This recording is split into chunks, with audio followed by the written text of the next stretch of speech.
Hey guys, James here from Star Music Academy. Today I'm just going to be talking through the French grip mainly, because in drumming you sort of got two basic styles of grip, which are matched, which is better for more powerful single bass stuff like rock and what have you, and then you've got French, which I find is a lot better for doing double strokes and things like that, because you have a lot more control over the sticks movement. Okay, so the first example I'm going to show you is using the match grip, which, as I said before, is a bit better for harder hitting, rocky, bit more precision, single stroke based things. So I'll say something like this.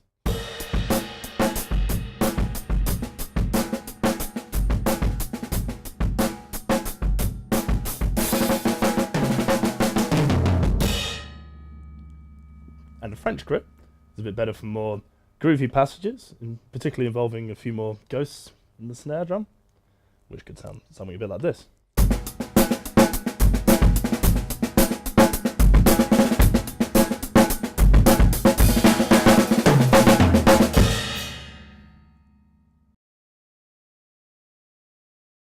When trying to refine your chops and stuff, so either of those techniques, it's really important to focus on constructive practicing and that sort of thing, particularly with a metronome, so you know that you're keeping in time, and the sort of things you want to focus on are keeping good consistency in particular, and also dynamics, trying to keep it all at a similar volume level.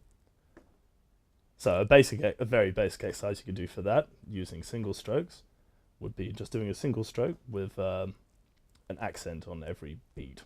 So like that, and then trying to do that at a single pace until it feels comfortable and relaxed, and then building up gradually to build up speed until you get up to something a bit quicker.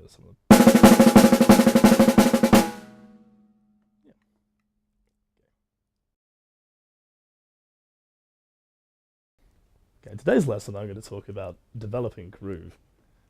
Now this is, groove can't really be taught. It's something which has to be sort of, it's down to each player to feel it and what have you. It's not really something that can just be told, this is how you groove, and you go out and groove. It has to develop.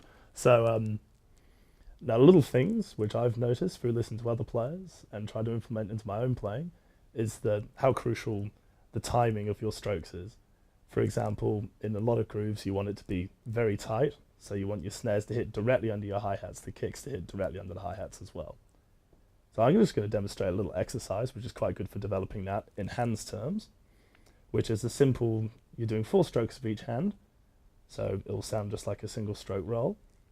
And then, you do 5 strokes of each hand, and as you're going through the 5th one, you do both at the same time. So I'll show it because that's probably going to be a lot easier than trying to explain it with words. So that'll be like.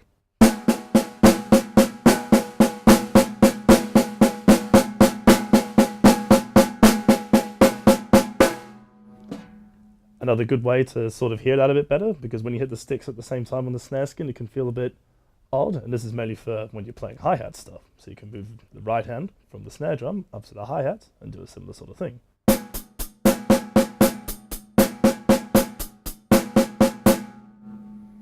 So that's a little tip which helps to make your chops a little bit tighter and hopefully improve your groove a little bit.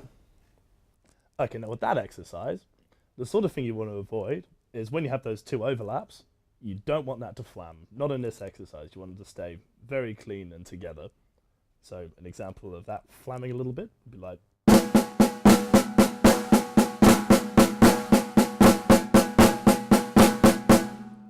Which is not what we're trying to get to. We're trying to get to.